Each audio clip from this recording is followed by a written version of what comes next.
Good morning everyone. अरे छोड़ दो ना, इसको रहने दो ऐसे ही। आज दूसरे पेज में लिख लो कोई। देना तो हमको एक कुछ लिखने वाला, इस पे नहीं है। कृपया बातचीत ना करें, अन्यथा कड़े दंड के भागीदार बनेंगे। पिछले क्लास में हम लोग रासायनिक बल गति की, रासायनिक अभिक्रिया का वेग, कहाँ चल गया था तुम? आ जाओ इधर से ही। रासायनिक बल गति की, रासायनिक अभिक्रिया का वेग, उत्पाद के लिए, अभिकारक के लिए, दोनों के लिए देख लिए थे। उत्पाद में निगेटिव, उत्पाद में पॉजिटिव आता है, अभिकारक में निगेटिव आता है, क्योंकि उत्पाद की सांद्रता घटती है, उत्पाद की सांद्रता बढ़ती है और अभिकारक की सांद्रता घटती है। ये सब कुछ बता दिए थे। रेट ऑफ रिएक्शन, उसका यूनिट बता दिए थे, मोल पर लीटर पर सेकेंड। अगर वही अब रिएक्शन किस रूप में हो, गैस के रूप में हो, तब एटीएम पर सेकेंड उसका मात्रक हो जाता है। आज हम लोग को पढ़ना है प्रभावित करने वाले कारक। हेडिंग लगाइए, अभिक्रिया वेग को प्रभावित करने वाले कारक। हेडिंग लगाओ।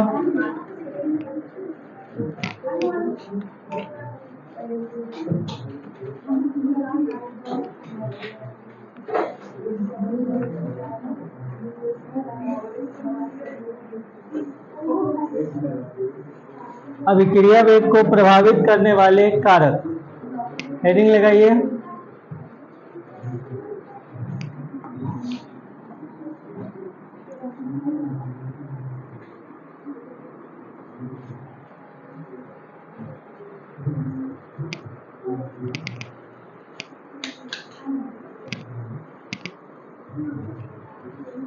अभिक्रिया वेग को प्रभावित करने वाले कारक।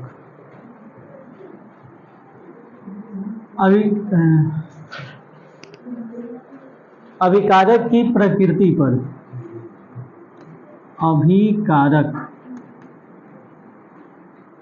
की प्रकृति पर, अभिकारक की प्रकृति पर भी ये डिपेंड करता है।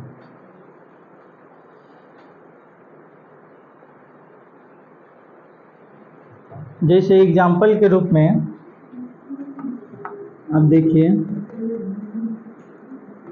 N2 एक गैस होता है, O2 भी एक गैस होता है। इन दोनों को मिलाने पर बनता है NO2। क्या बनेगा? NO2 gas. ठीक है, बैलेंस करिए तो यहाँ पर 2 है तो यहाँ पर भी 2 लगाना होगा, तो यहाँ पर भी 2 लगाना होगा।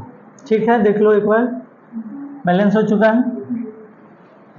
दूसरा एक और देखते हैं, CO और O2 का, कार्बन मोनोऑक्साइड। क्या बोलते हैं इसको? Carbon monoxide.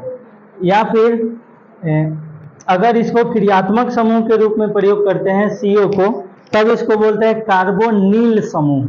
जब समूह के रूप में आएगा कार्बनिक यौगिक पढ़ेंगे, एल्केन, एल्कीन, एल्काइन, तो उसमें ये क्या बनेगा? कार्बोनिल समूह। और वही अगर CN होता है तो इसको बोलते हैं नाइट्रिल समूह। ठीक है, तो वो जब हम लोग ऑर्गेनिक पढ़ेंगे तब थोड़ा मोड़ा अभी जान लीजिए। तो CO के, ये भी एक गैस होता है, बहुत हानिकारक गैस होता है ये हमारे शरीर के लिए। ऑक्सीजन और कार्बन मोनोऑक्साइड अगर एक साथ है तो हीमोग्लोबिन सबसे पहले किसको पहचानेगा? हीमोग्लोबिन किसको लेकर जाएगा? कार्बन मोनोऑक्साइड को लेकर के जाता है। किसको लेकर जाता है? कार्बन मोनोऑक्साइड को। भोपाल गैस त्रासदी में दम घुटने की वजह से ही बहुत सारे लोगों की मौत हुई थी, इसी की वजह से। आगे देखिए, O2 के साथ इसका रिएक्शन कराते हैं तो ये बन जाएगा CO2। बैलेंस कीजिए तो इसको, बैलेंस है? नहीं है, अब हो गया। ठीक है, देखो ये अभिक्रिया तेजी से होती है। ये अभिक्रिया कैसी होती है? तेजी से।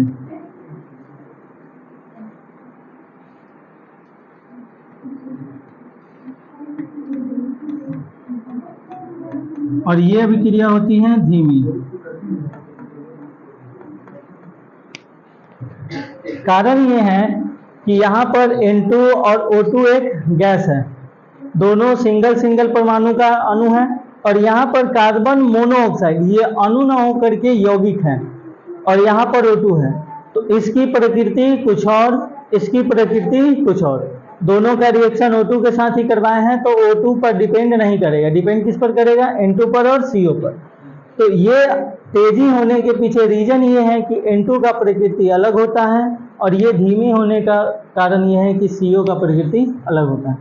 तो प्रकृति पर भी डिपेंड करता है अभिक्रिया का वेग। किसी को कोई दिक्कत, जैसे कोई अगर हेल्दी है, मोटा है, तो वो धीमे धीमे दौड़ेगा, और कोई पतला है तो वो फास्ट दौड़ेगा, तो उसकी प्रकृति पर भी डिपेंड करता है। अब यहाँ पर ऐसा नहीं सोचना कि N2 पतला है और CO मोटा है, ठीक है।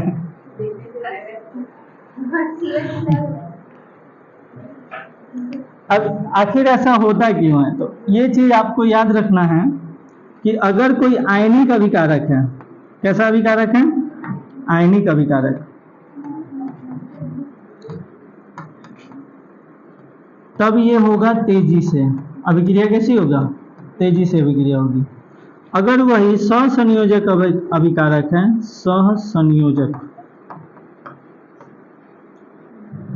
सहसंयोजक अभिकारक है, तब वो कैसी हो जाएगी? धीमी हो जाएगी। नोट कर लीजिए, किसी को कोई दिक्कत नहीं होना चाहिए।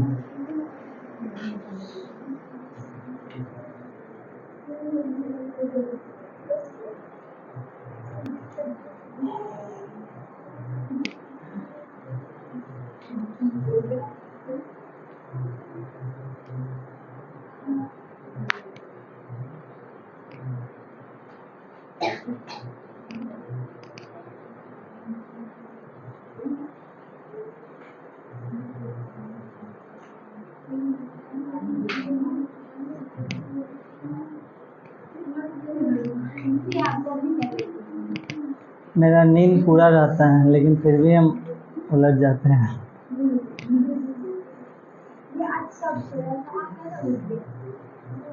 कौन सा? दाल सब्जी नहीं पढ़ाएं? 1 घंटा बाद? मैथ नहीं हुआ है? मैथ में कौन सा चैप्टर चल रहा है? चैप्टर का नाम बताओ ना। 6 अब कलज है, अब कलज चल रहा है। कोई चैप्टर छोड़े भी है बीच में? पहले का छोड़े, तब अच्छा चीज स्पीड से चल रहा है।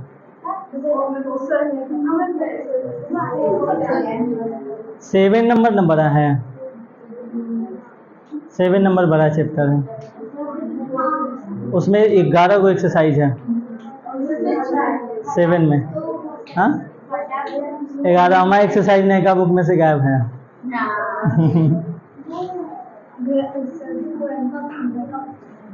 नयका बुक से पढ़ा रहे हैं, अगर पुरनका बुक से पूछ दिया तब। हम भी एक चैप्टर छोड़ेंगे, उसको लास्ट में रखेंगे। अगर कंफर्म हो जाएगा कि हाँ नयका वाला से पूछेगा तो उसको छोड़ देंगे, और नहीं अगर कंफर्म नहीं हुआ तो उसको लास्ट में पढ़ा देंगे, क्योंकि वो अपने आप में एक समझो तो बुक है, बहुत बड़ा चैप्टर है पी ब्लॉक, 1-1.5 महीना लगेगा उसमें, तो इसलिए उसको लास्ट में रखेंगे। और नया वाले बुक में उससे वो गायब है। हाँ, टेस्ट होगा तो वहाँ पता चलेगा धीरे धीरे। अंतिम पता तब चलेगा जब आपका सेंटअप एग्जाम होगा, वहाँ पर कंफर्म हो जाएगा कि हाँ कौन बुक से पूछेगा। सेंटअप एग्जाम वही अक्टूबर, नवंबर, सितंबर के आसपास होता है। हाँ, वही जो भी हो। ये नोट कर लिए? चलो, दूसरा प्रकृति लिखिए अभिकारक की सांद्रता पर। दूसरा कारण है अभिकारक की सांद्रता।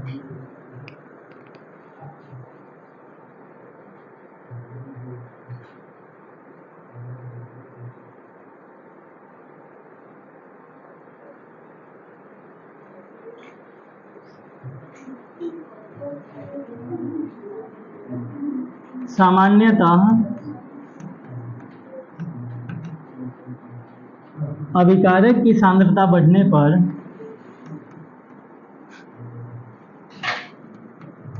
कारक की सांद्रता बढ़ने पर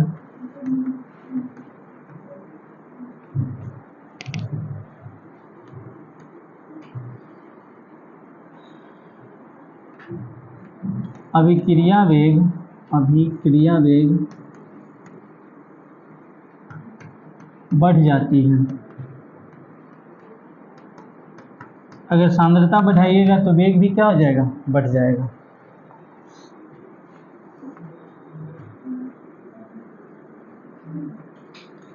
इस पर क्या है, समय है।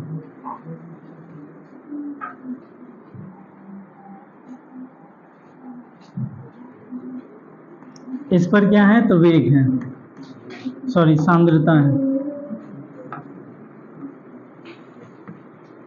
इस पर क्या है, सांद्रता। वेग का हम ग्राफ बनाते हैं। शुरुआत में क्या होता है, अभिकारक की सांद्रता बहुत अधिक होती है। रिएक्टेंट यहाँ पर होगा और प्रोडक्ट यहाँ पर होगा। रिएक्टेंट का सांद्रता धीरे धीरे घटता है, प्रोडक्ट का सांद्रता धीरे धीरे। किसी को कोई दिक्कत, ये क्या है, तो अभिक्रिया वेग, रेट ऑफ रिएक्शन। किसी को कोई परेशानी, शंका नहीं होना चाहिए, बना लीजिए।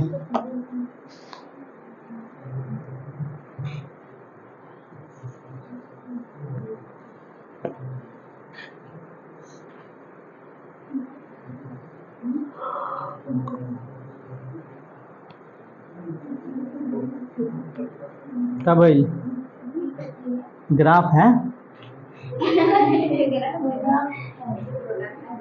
ये देखो, रिएक्टेंट घट रहा है, प्रोडक्ट बढ़ रहा है। लिख लो तुम लोग, मैं तो फिर दिक्कत करोगे बाद में। ये है प्रतिफल और ये है अभिकारक।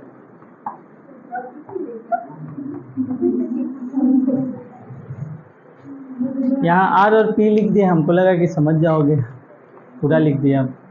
ठीक है, जल्दी से बनाओ।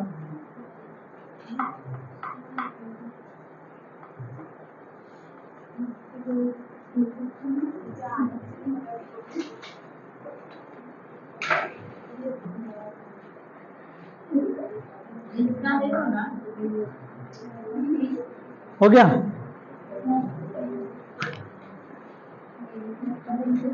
इसको ऐसे बनाना है, ना कि ऐसे।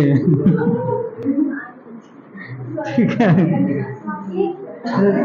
सांप की तरह बना देता है। चलो आगे देखो, तापमान पर। अगला कारण है टेम्परेचर।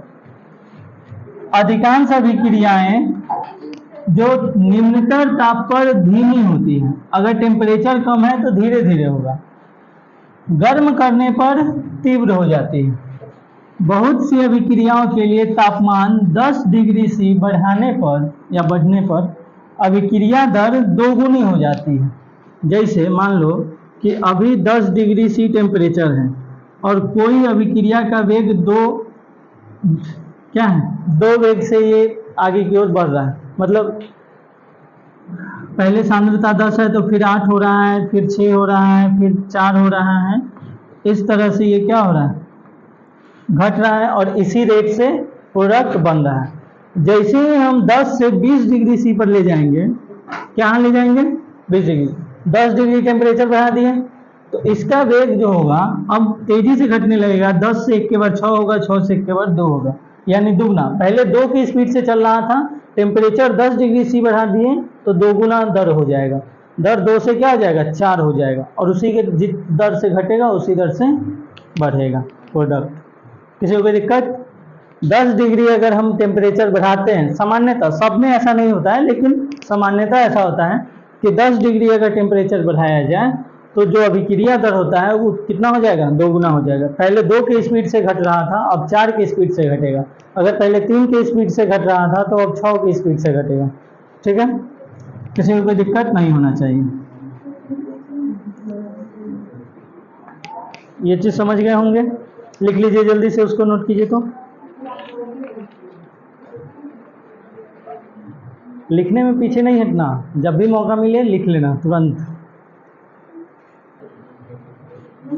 देखो, इसमें अब 2 टर्म आता है, एक आएगा उत्प्रेरक और एक आएगा निरोधक।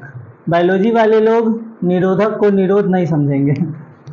यहाँ पर वह जो अभिक्रिया के दर को बढ़ा देगा उसको उत्प्रेरक बोलते हैं, और वह जो अभिक्रिया के दर को घटा दे उसको निरोधक बोलते हैं। ठीक है, किसी को कोई परेशानी नहीं होना चाहिए। उत्प्रेरक बढ़ाता है और निरोधक घटाता है, इस बात को लिखिए। उत्प्रेरक बढ़ाता है, क्या बढ़ाता है? तो वेग को बढ़ाता है, वेग को बढ़ाता है तथा निरोधक वेग को घटाता है।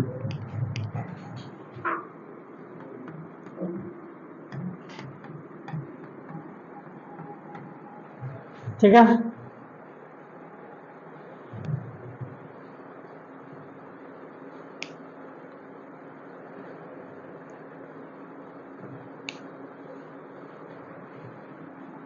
जैसे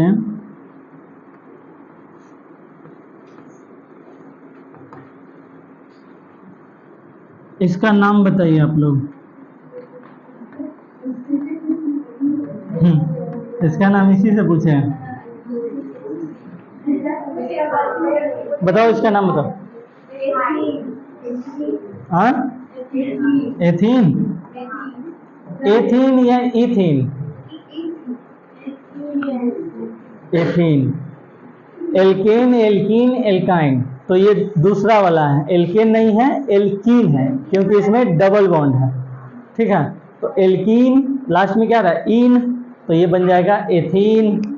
ठीक है, इसका रिएक्शन जब H2 से कराते हैं तो ये क्या बनता है? C2H6 बन जाता है, C2H6। एल्कीन से एल्केन बनाया जाता है। देखो, ये एल्केन का फॉर्म है, ये एल्कीन का फॉर्म है। ये H2 आएगा और यहाँ का बॉन्ड तोड़ेगा, लेकिन H2 में इतना ताकत नहीं होता है कि ये कार्बन और कार्बन के बीच के बॉन्ड को तोड़ सके। तो इसलिए इसमें उत्प्रेरक के रूप में निकेल या कैडमियम का इस्तेमाल करते हैं। निकेल या, ये निकेल या कैडमियम क्या करता है? इसके बॉन्ड को तोड़ देता है, और एक हाइड्रोजन इसके साथ, एक हाइड्रोजन इसके साथ। किसी को कोई दिक्कत परेशानी? इसी को क्या बोलते हैं? उत्प्रेरक।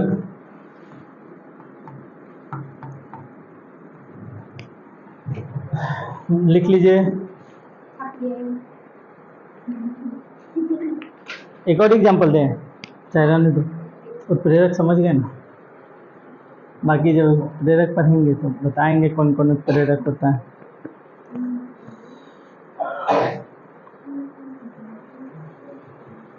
लिख लिए?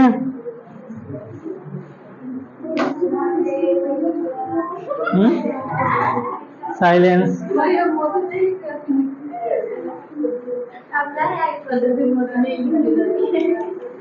मोदी जी पिछवाए हैं, देश की रफ्तार घट गई है। अगला है पृष्ठीय क्षेत्रफल पर। साइलेंस। अगला कारण है पृष्ठीय क्षेत्रफल पर।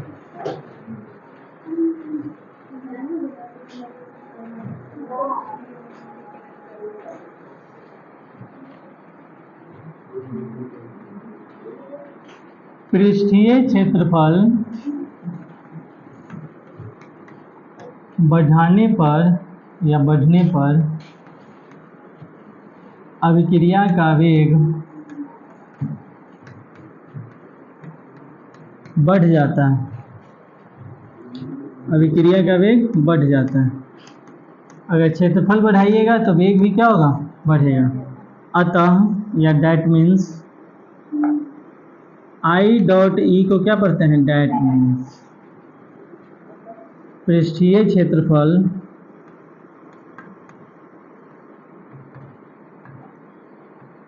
समानुपाती होगा अभिक्रिया के दर के।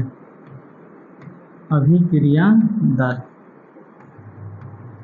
किसी को कोई परेशानी, शंका?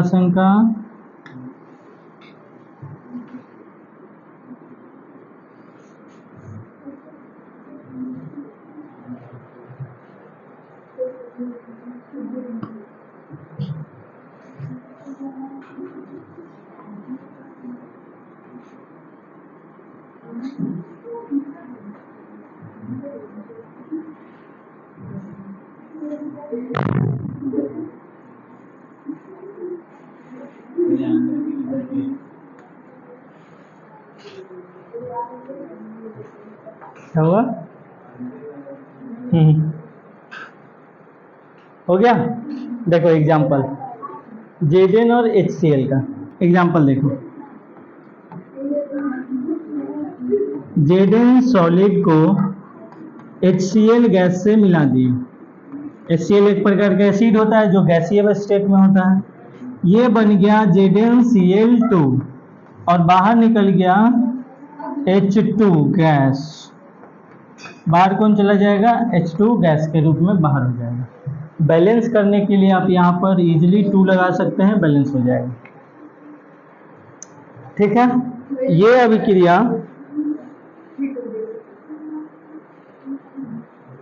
अभिक्रिया बहुत धीमी होती है। ये अभिक्रिया कैसी होती है? धीमी।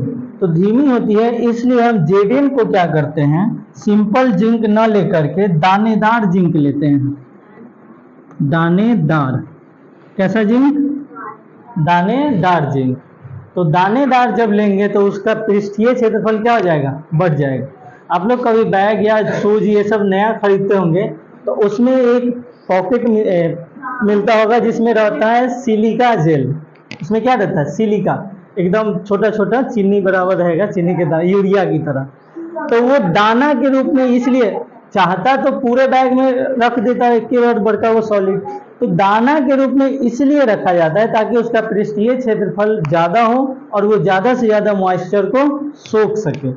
तो जब हम दानेदार Zn लेते हैं तो इसका पृष्ठीय क्षेत्रफल बढ़ जाता है और अभिक्रिया की दर बढ़ जाती है। किसी को कोई दिक्कत? HCl तो गैस है, उसको दानेदार कैसे लेंगे?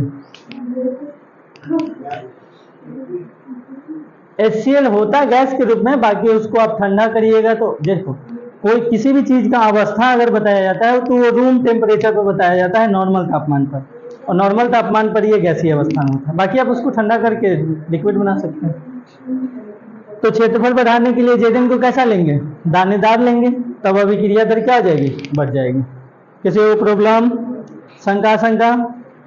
ऐसे आप फिगर के माध्यम से समझ सकते हैं। जैसे मान लो ये Zn है, Zn का हम 2 टुकड़ा लिए, एक एकदम सिंपल प्लेन है और एक टुकड़ा ऐसे टेढ़ में रुखड़ा रुखड़ा टुकड़ा एक हम Zn का ले लिए।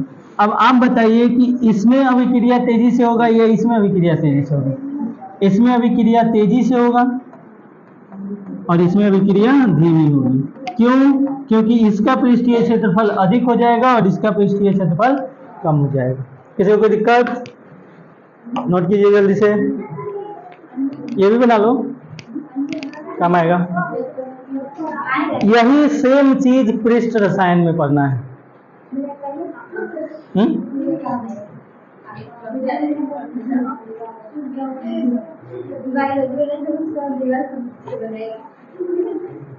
तुम्हें तो बायोलॉजी से है, जरूरी थोड़ी है कि हम अमीबा वैसा ही होता है। अमीबा का कोई स्ट्रक्चर होता ही नहीं। पैरामीशियम का आकार होता है चप्पल के जैसा, अमीबा का कोई आकार नहीं।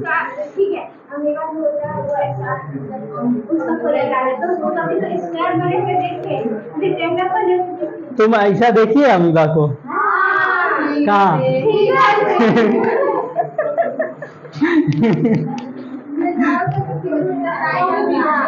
रहता है, बट देखो ये सब चीज ऐसा है जो आप नंगी आंखों से देख ही नहीं सकते हैं।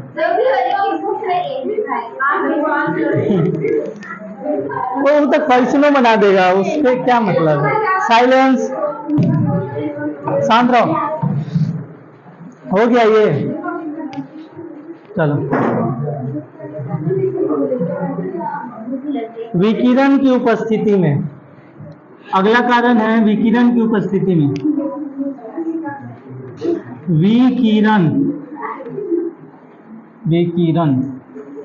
की उपस्थिति में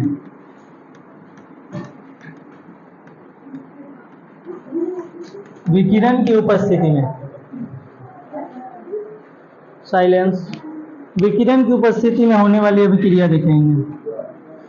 पहला अभिक्रिया H2 gas plus Cl2 gas, ये दोनों विकिरण की उपस्थिति में HCl बना लेते हैं। विकिरण मतलब सौर ऊर्जा, विकिरण मतलब ऊर्जा। सूर्य की प्रकाश जो आती है किस फॉर्म में आती है, तो H न्यू के फॉर्म में आती है। आपको बुक में इस अभिक्रिया में H न्यू लिखा हुआ मिल सकता है। यही ऊर्जा किस चीज का काम करता है, उत्प्रेरक का। H न्यू किस पर काम करता है, उत्प्रेरक का काम करेगा और Cl2 को H2 से मिला करके HCl बना देगा। ठीक है।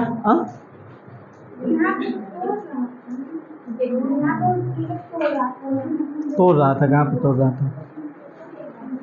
उत्प्रेरक का काम है गति को बढ़ाना, निरोधक का काम है गति को कम करना। पहले से भी वही अभिक्रिया हो रही थी, बाद में भी वही होगा।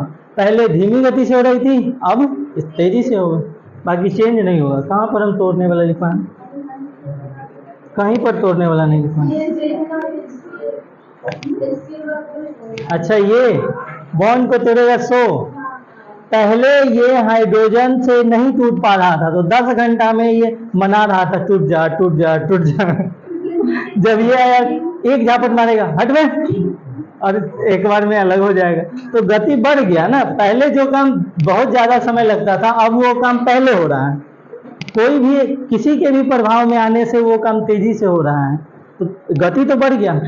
ठीक है। तो एक निकेल और कैडमियम के प्रभाव के आने की वजह से ये बॉन्ड जल्दी टूट जाता है और अभिक्रिया तेज हो जाती है। समझे? देखो यहां हियर H न्यू क्या है, सूर्य का प्रकाश, ऊर्जा, सूर्य का प्रकाश या ऊर्जा जो भी लिखे आप, या ऊर्जा। ठीक है, ऊर्जा सही लिखे है ना। इसको क्या बोलते हैं, H। ये क्या है, न्यू। न्यू तो जानते होंगे, फिजिक्स में बहुत बार है। H क्या होता है, प्लांक्स। H क्या होता है, वैल्यू बताओ। 6.626 इंटू 10 के power -34 joule second Planck's constant होता है। Planck's quantum theory class 11 chapter 2 में बताए थे, अभी वही चल रहा है 11th में, प्लांक्स क्वांटम थ्योरी। H क्या है, प्लांक्स कांस्टेंट। बाकी इसमें क्या लिखे हैं, E बराबर H न्यू होता है प्लांक्स के नियम के अनुसार, याद रखिएगा। H क्या है, प्लांक्स कांस्टेंट। E क्या है, ऊर्जा। न्यू क्या है, तो फ्रीक्वेंसी है किसी भी विकिरण का, कोई भी किरण का, आवृत्ति। चलिए दूसरा एग्जांपल बताते हैं आप लोग को, मीथेन और Cl2 का। CH4 मीथेन भी गैस के रूप में होता है, बहुत हानिकारक गैस होता है। Cl2 गैस, ये दोनों भी H न्यू के प्रभाव में आकर के कैसे कैसे इसका रिएक्शन बहुत गजब होता है। देखो इसका स्ट्रक्चर बना करके समझाते हैं। 1 2 3 4, क्या वास्तव में ये ऐसे जुड़ा हुआ रहता है, कैसे जुड़ा हुआ रहता है, एक ऊपर एक नीचे और दो गो आगे पीछे रहता है। इसका वास्तविक स्ट्रक्चर अगर बनाया जाए तो यहाँ पर हाइड्रोजन, यहाँ पर, और एक पीछे की ओर और एक आगे की ओर। इस तरह से 3D में फिगर होता है। ये हम लोग नॉर्मली बना लेते हैं, जब कार्बनिक कंपाउंड बनाएंगे तो ये सब बताएंगे। पहले क्या होता है, H न्यू प्रकाश का, सूर्य का प्रकाश तो हमेशा आ रहा है। पहले क्या होगा, तो Cl आएगा, एक हाइड्रोजन को भगा देगा, पहले बन जाएगा CH3Cl और H2 गैस निकल जाएगा। उसके बाद फिर आएगा तो दूसरका को भगा देगा, उसके बाद बन जाएगा CH2Cl2, फिर आएगा तीसरका को भगा देगा, उसके बाद CHCl3, उसके बाद लास्ट में CCl4। इसको बोलते हैं पायरीन। इसको क्या बोलते हैं, पायरीन। इसको बोलते हैं क्लोरोफॉर्म, बेहोश करने के काम में आता है, चोट सब इसी का प्रयोग करता है। ठीक है, तो ये प्रक्रिया हमेशा चलती रहती है और ये हाइड्रोजन गैस भी हमेशा निकलते रहते हैं। और ये प्रक्रिया मतलब एकदम प्रोसेस स्टेप बाय स्टेप होता है। पहले ये बनेगा, फिर ये बनेगा, फिर ये बनेगा, फिर ये बनेगा। किसी को कोई दिक्कत, परेशानी, शंका नोट कीजिए। तो बाकी आप लोग बैलेंस कर लीजिएगा। बैलेंस है, देखो तो 4 को हाइड्रोजन इधर है, हाफ H2 कर दो, लेकिन Cl भी है। Cl2 है तो इधर भी 2 करो। सबको बैलेंस करोगे तो सबके लिए अलग अलग बैलेंस करना पड़ेगा, रहने दो ऐसे ही।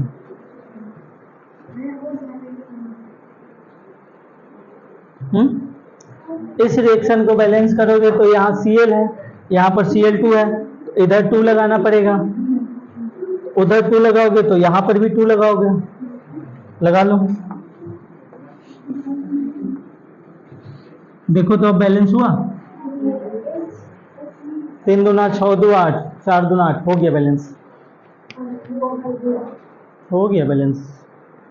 देख लीजिए आप, नोट कर लिए, नोट कर लिया जी साहब, जल्दी लिखो।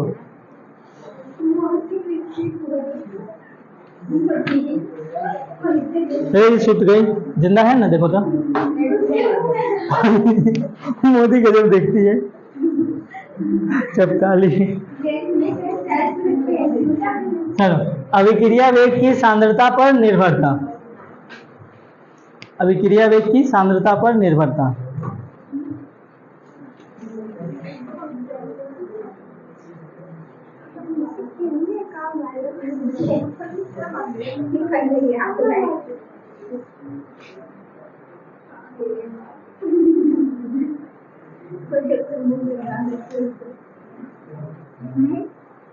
ये चीज तो बताएं ना, सांद्रता वाला, अभिक्रिया का सांद्रता पर निर्भरता। सामान्यतः अभिकारकों की सांद्रता बढ़ने पर अभिक्रिया वेग भी बढ़ता है, ये तो पहले भी बताया। वो अभिकारक, तो यहाँ भी तो अभिकारक ही है, देखो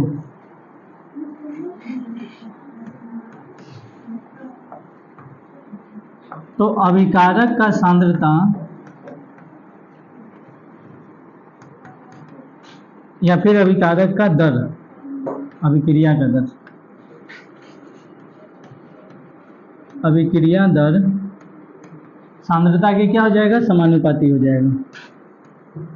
डायरेक्ट सांद्रता लिखते हैं। ये सब चीज कंसेप्ट आपको ध्यान, ये यूज तब आएगा जब ऑब्जेक्टिव क्वेश्चन बनाइएगा।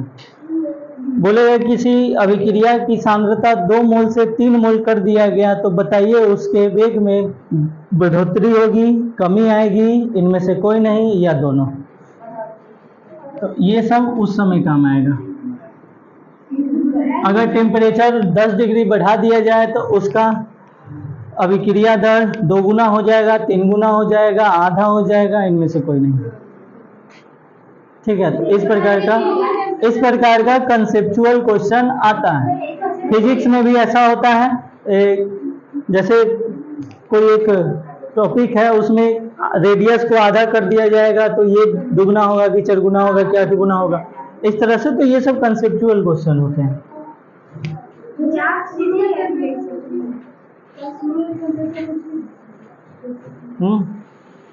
10 डिग्री बढ़ा दिया, शुरू में इससे मतलब नहीं है। पॉइंट लिखिए, एक समान अभिक्रिया के लिए वेग, एक समान अभिक्रिया के लिए वेग,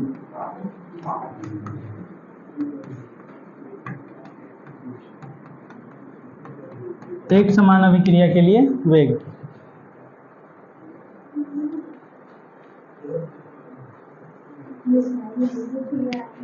देखो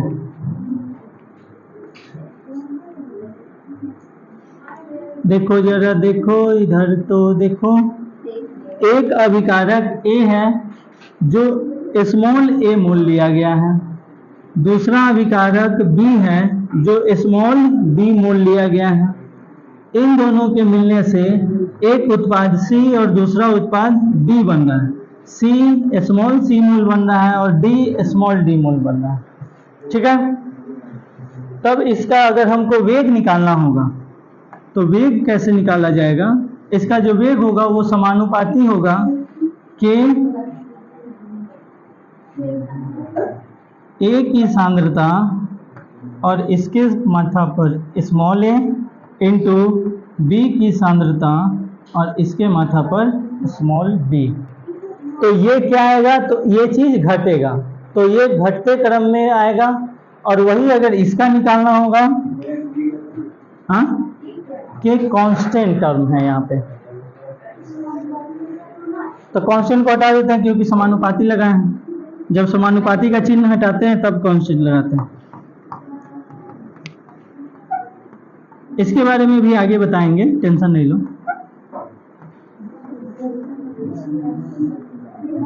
अब किसी किसी के मन में होगा आगे बताएंगे, उसे चाहिए बता दीजिए। जहाँ आएगा वहां पे बताएंगे, नोट कीजिए।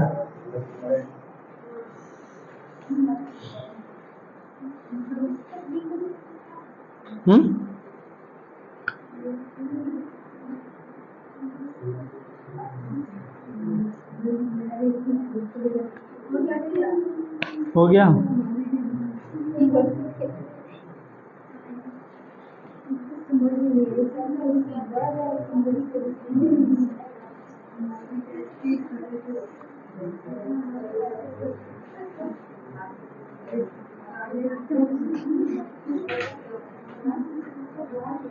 हो सकता है कहीं पर स्मॉल ए स्मॉल बी न लेकर के एक्स और वाई लिया गया हो, जेड टी ये सब लिया गया हो सकता है यहाँ एक्स, यहाँ वाई, यहाँ पर यू, यहाँ पर भी कोई भी टर्म लिया गया हो, तो फिर जहाँ ए है वहाँ एक्स हो जाएगा, जहाँ बी है वहाँ वाई हो जाएगा, तो ये टर्म में आपको दिक्कत नहीं होना चाहिए।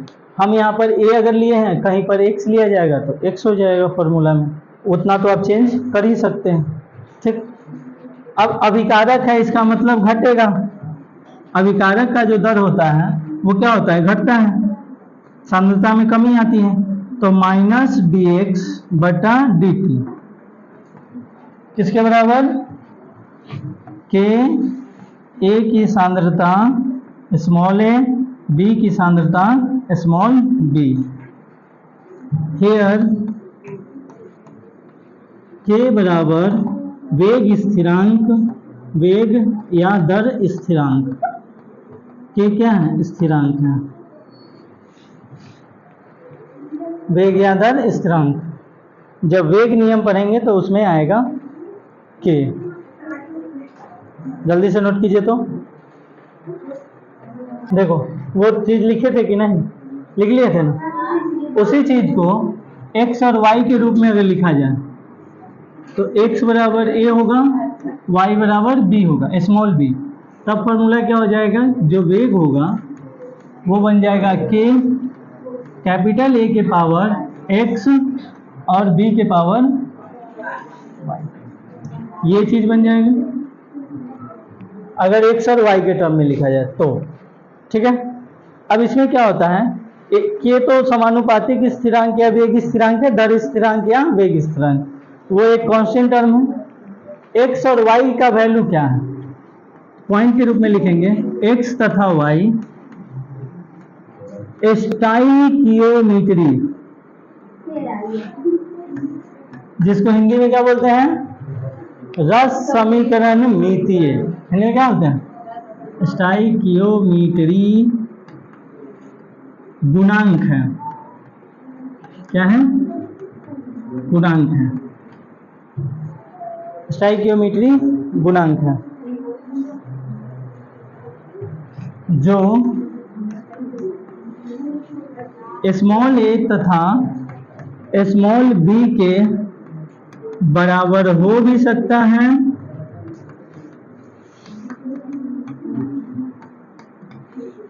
और नहीं भी हो सकता। अब यहाँ पर किसी किसी का दिमाग खराब हो जाएगा,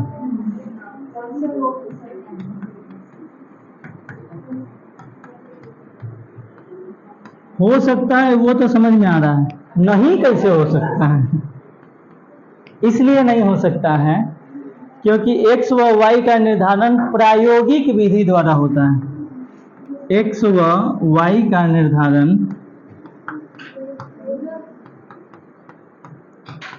प्रायोगिक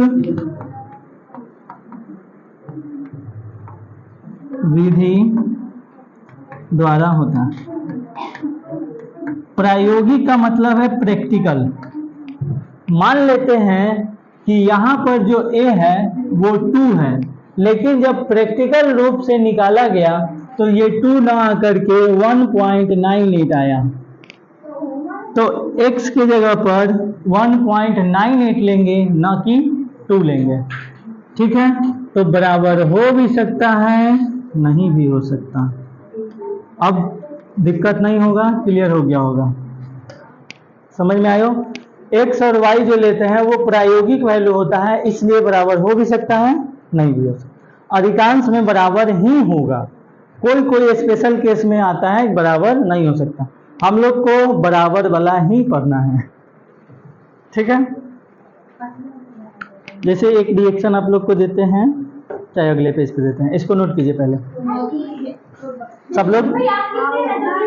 हाँ ठीक है, तुम लिखो।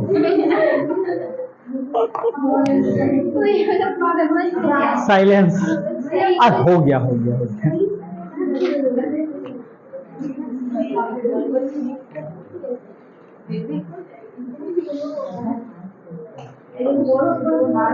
इसे लगता है जैसे युद्ध हो गया। देखना वो दोनों जिंदा है कि नहीं,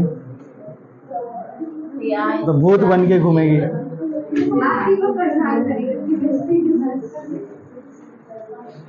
मंजूलिका, मंजूलिका भूत हो गया। मस्त नाम लगता है।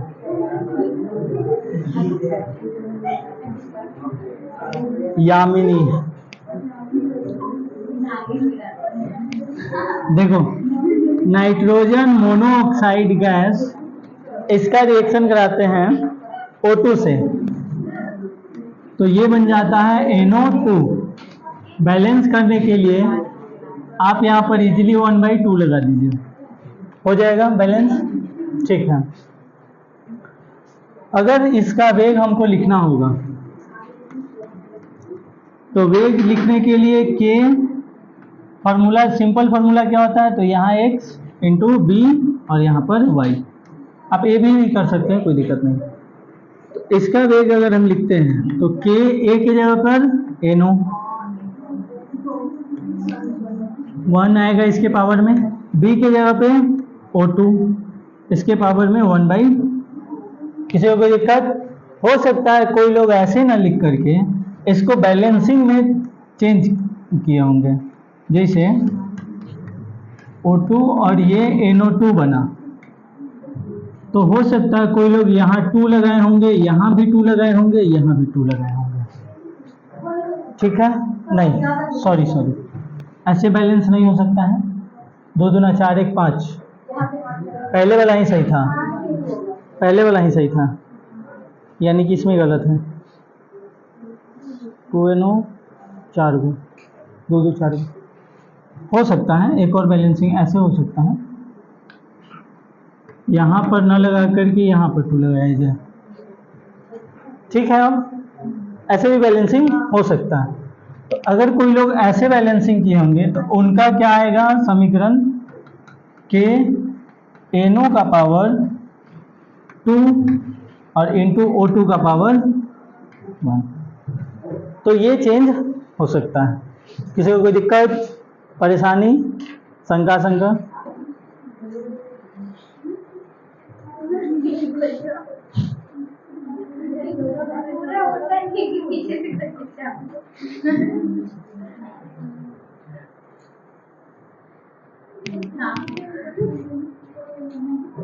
इसका एक चीज, वेग को हम क्या बोलते हैं, तो दर। तो अगर इंस्टेंटेनियस बहुत छोटे अंतराल में निकालना होगा तो dx/dt, इसी सेम चीज को उतार दीजिए। कॉपी कर सकते हैं क्या, पेज कॉपी हो जाएगा, छोड़ो रहने दो, लिख ही देते हैं। हाँ, मेरे हाथ में हो गया बीमारी, बेरामी सॉरी, इसलिए उस साइड भी लिख सकते हैं ऐसे। नोट कीजिए जल्दी से। दिस चैप्टर भेजी इजी, वेरी इजी नहीं, हाँ, this chapter is very big simple, बहुत बड़ा आसान है।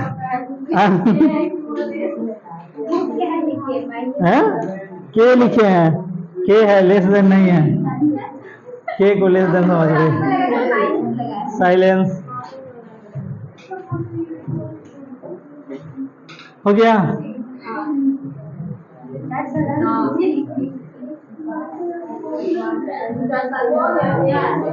वेग नियम, रेट लॉ,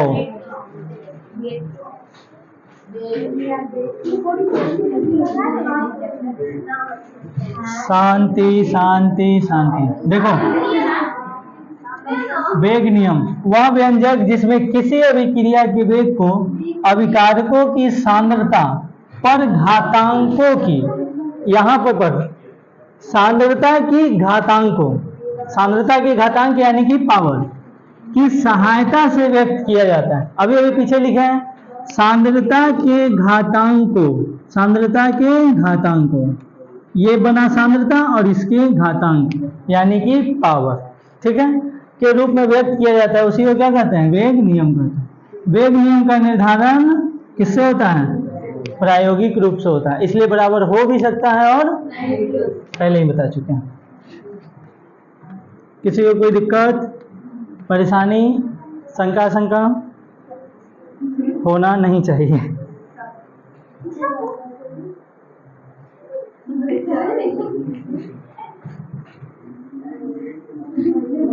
देखो एग्जाम्पल देखो, एग्जाम्पल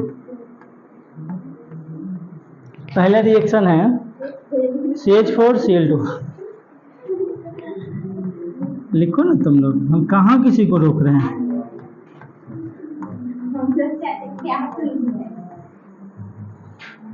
यहाँ बनेगा, ये तो बारी बारी से बनता है, पायरीन बनेगा, क्लोरोफॉर्म बनेगा, सब बनेगा।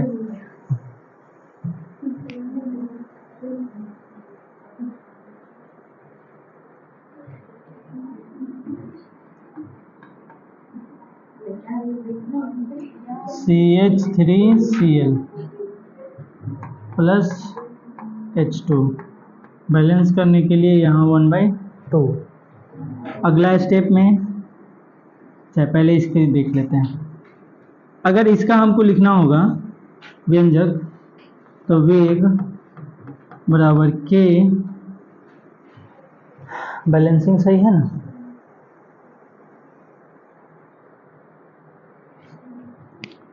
CH4 की सांद्रता और इसके आगे कितना है तो 1, तो इसके पावर में आ जाएगा 1 प्लस Cl2 प्लस नहीं इंटू Cl2 की सांद्रता, इसके पावर में भी कुछ नहीं है तो 1। इधर का जब बनाइएगा CH3Cl, नहीं ये बैलेंस नहीं है, इधर Cl2 है उधर Cl है। एक सेकंड, पहले इसको बैलेंस कीजिए। इधर 2 है Cl, तो यहाँ पर भी 2 लगाइए और वहाँ 2 लगाइएगा तो 3 दूना 6 और कार्बन 2 को, 4 दूना 8, 1/2 को हटाना पड़ेगा। अब देखो तो साइलेंस, देखिए तो बैलेंस है, 3 दूना 6 2 8, 8 2 2, ठीक है, चलो बैलेंस है। तो यहाँ पर 2 कर लीजिए, CH3Cl की सांद्रता और इसके पावर में 2 आ जाएगा प्लस H2 की सांद्रता, इसके प्लस काहे लिखा रहा है जी, इनटू आएगा, इनटू H2 की सांद्रता पावर में 1, ठीक है, ये हो जाएगा। अब दूसरा फिर से अगला स्टेप बना सकते हैं, क्या होता है तो CH3Cl ये Cl2 से फिर से रिएक्शन करता है और क्या बनाएगा CH2 Cl2 और हाइड्रोजन गैस को बाहर करेगा। इसको भी बैलेंस कीजिए, 2 क्लोरीन है, इधर 3 गो हाइड्रोजन है, उधर 2 और 2 4 गो है, तो यहाँ हाफ लगा दीजिए, 3 गो हो जाएगा, ठीक है। परेशानी नहीं होना चाहिए। इसका अगर हम वेग लिखते हैं तो K CH3Cl, इसकी मात्रा पर 1, Cl2 के मात्रा पर भी 1, इधर आ जाएगा K CH2Cl2 के मात्रा पर 1 और बराबर H2 के मात्रा पर, सॉरी इनटू में H2 के मात्रा पर 1/2। किसी को दिक्कत? इस तरह से आप वेग व्यंजक लिख सकते हैं। समझ में आयो?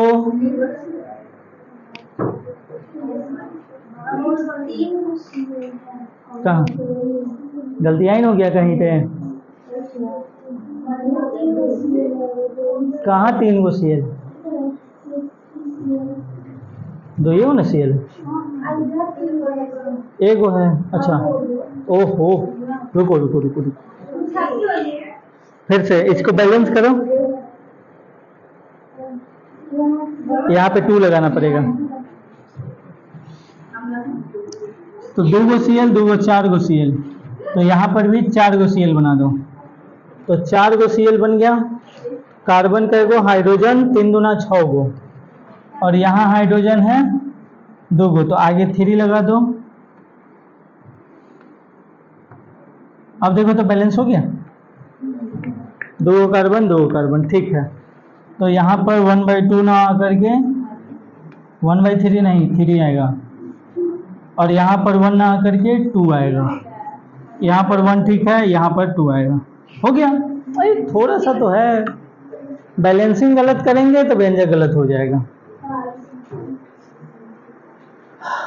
भाई ये सब छोटा मोटा है, उतना चलता है। जिस तरह से दूध में कीड़ा पड़ जाता है तो उसको निकाल कर पी जाते हैं, उसी तरह से। और इसे बोले ये सब दूध फेंक देते हैं। ओहो, सब चल जाता है, उसमें हड्डी उड्डी नहीं होता है।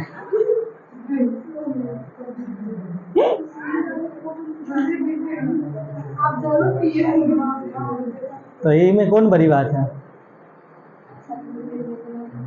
कीड़ा के चक्कर में दूध वो भी उतना महंगा फेंका जाएगा। पानी भले फेंक देंगे। हाँ,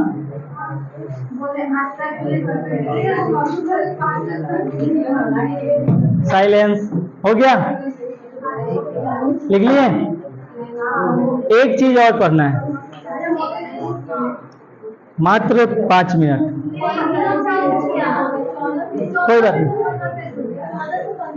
एगो आगे एक्स्ट्रा है और एगो लास्ट में एक्स्ट्रा है।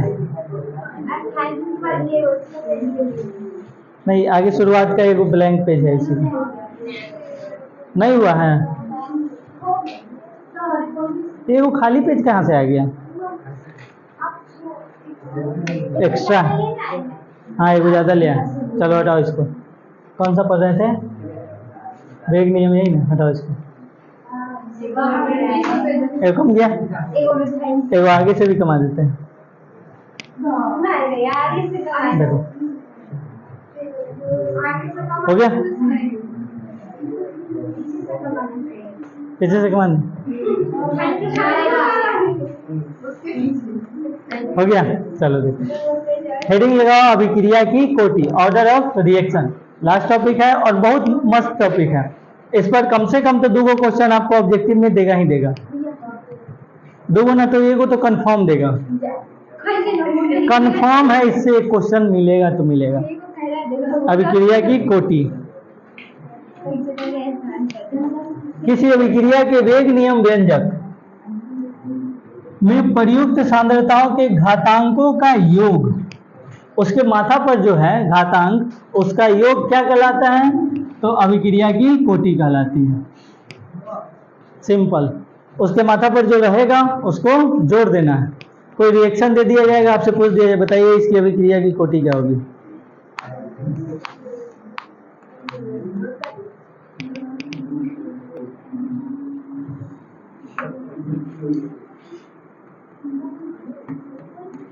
वेग व्यंजक कौन होता है? तो अभी हम लोग जो लिखते आ रहे हैं कि ए की सांद्रता और इसके मात्रा पर x, बी की सांद्रता और इसके मात्रा पर y, इसी को बोलते हैं वेग व्यंजक। कोटि किसको बोलते हैं? तो इसके माथा पर जो x है और इसके माथा पर जो y है, ये दोनों को जोड़ दीजिए, उसी को क्या बोलते हैं? कोटि। कितना सिंपल है। हाँ 10 गो। ओ माय गॉड, होमवर्क में दे दे, बना के लाओगे? चलो एक होमवर्क दे देते हैं, बना के रखेंगे।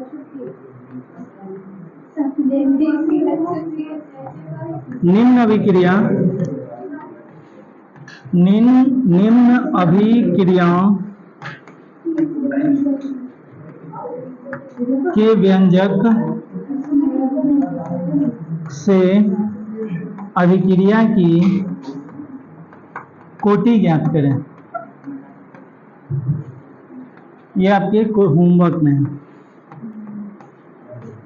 पहला है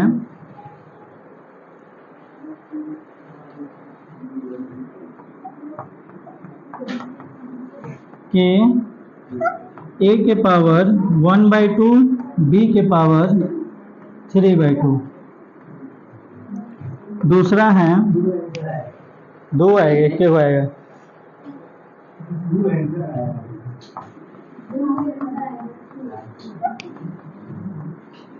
(3/2) और b है -1। इन दोनों को आप बना करके लाइएगा होमवर्क में। अब दे, बाकी आज के लिए इतना ही। एक और पेज एक्स्ट्रा था, हटाओ इसको।